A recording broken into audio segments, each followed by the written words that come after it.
I don't have to say too much about the economic cost. This is 2000 data in the slide that you're hopefully seeing. But it's costing billions and billions of dollars. Right now we're talking about decreasing healthcare costs, and if you wanted to decrease healthcare costs, the single best thing that you could do would be to get people to start losing weight and lower the numbers of obesity. The other thing about obesity is there's a huge psychosocial burden with obesity. Children who obviously learn it from parents and television and other methods, will define obese patients as lazy and stupid.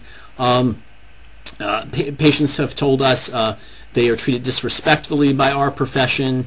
The other thing, there are studies for patients who have a gastric bypass and who have lost tremendous amounts of weight, and you ask them, if you had a choice between X and gaining the weight back, what would you choose? And they almost always choose X, including things like amputation and severe debilitating disease and stuff like that. It's the only group that in other words, you can make a fat joke on Jay Leno, but you can't make a gay joke, you can't make a Polish joke anymore. So it's still fun, it's still okay in the society to make fun of fat people, if you will, despite the fact that the majority of our population is overweight or obese. So in order to get into a little bit of the causes of obesity, which are multifactorial, I wanted to show you another 2 clips from Super Size Me. The first one that I'm going to show you is from the former Surgeon General, who talks about the sort of toxic environment that we have. And then the second one is from a nutritionist that the director of the subject of the movie goes to see, who talks to him about sort of portion size. So go ahead, watch those movies. Again, usually I have a discussion after that. I'll make a couple comments and move on. I think that fast foods are a major contributor to this epidemic. In 2000, Dr. David Satcher became the first Surgeon General to draw attention to the obesity crisis, declaring it a national epidemic. Now remember, we're supersizing everything. You go to any place to buy, go to any fast food store, and they're trained to tell you to buy a bigger size.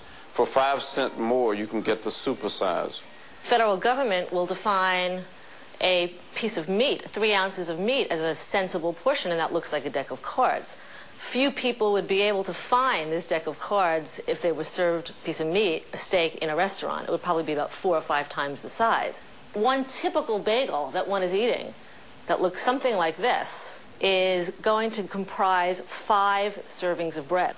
When fast food companies first opened, they generally introduced one size. For example, one size French fries when McDonald's first opened, called fries. That size fries is now called small, medium, large, and supersize. That original size is still here. It's got about 200 calories, but the supersize is going to pack in over 600 calories. When Burger King first opened, they had a 12-ounce small and a 16-ounce large. This 12 ounce is now kitty. The 16 ounce is now the small, the medium, the 32, and the 42. And this is across the board with all fast food places. Cars have introduced larger cup holders to accommodate those huge 7-Eleven double gulps, which are 64 ounces, a half gallon, and hold anywhere from 600 to 800 calories, depending on how much ice you put in. A half gallon of soda. A half gallon of soda for one person, 48 teaspoons of sugar. These clips usually generate some good discussion. I think the point that I have of showing all these clips is to, one, let you recognize that this is an environmental issue. If you take patients from other countries and bring them to the United States, they will get fat.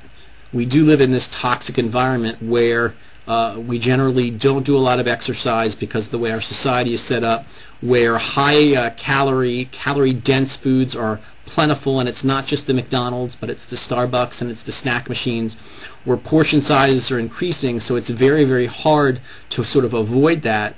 And then it also goes into sort of our consumption mentality that bigger is better and cheaper is better. And this goes into the whole sort of Target, Walmart phenomenon. We just want more and more and more stuff, but we don't want to pay a lot for that stuff. We want to have a lot of stuff. And in order to do that, you have to work harder. And when you work harder, you don't have time to eat a good, healthy meal. You don't have time to prepare a meal.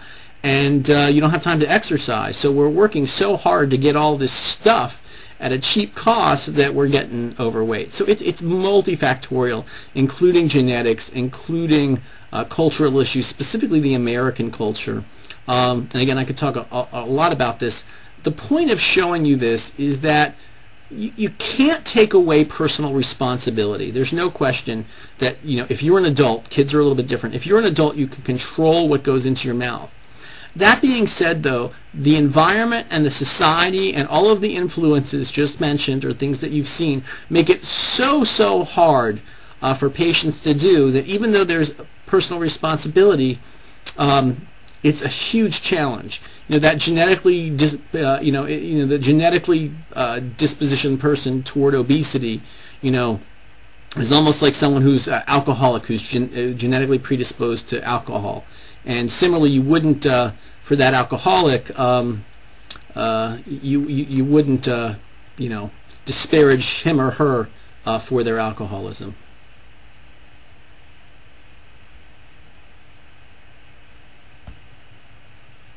Other information about causes of obesity. We talked briefly about genetics. There's no fat gene, but there's clearly a genetic link. There's numerous loci that have been looked at. They've done hereditability estimates, but it's not usually more than 50%. So at least 60% of obesity in our country is probably due to the environment. So there is a genetic component, but environment is important. We already talked about high-calorie foods that are widely available, that these are promoted by the food industry. There's a whole discussion we can have about food labels and how they can be deceptive and what you call sort of healthy.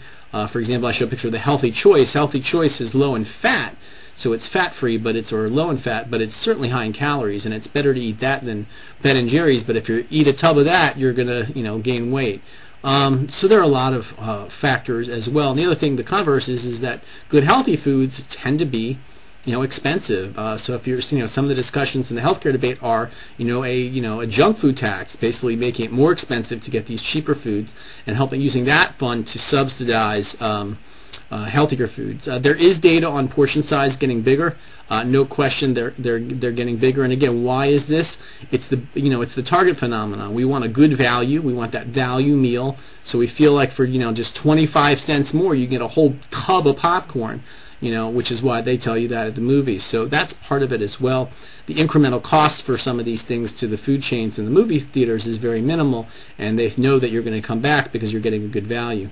It's not just video games and computers. It's the whole sedentary lifestyle that we lead. We used to be an agrarian society where we we're in farming and doing stuff like that outdoors. Now most Americans sort of sit at a desk and don't move around. We have cell phones, we have elevators, we have cars, we have a whole bunch of things, and our bodies are just not genetically engineered to sort of have that low energy. All right, so let's talk about treatment. One of your readings is the NIH guidelines, and basically here's what I want you to know.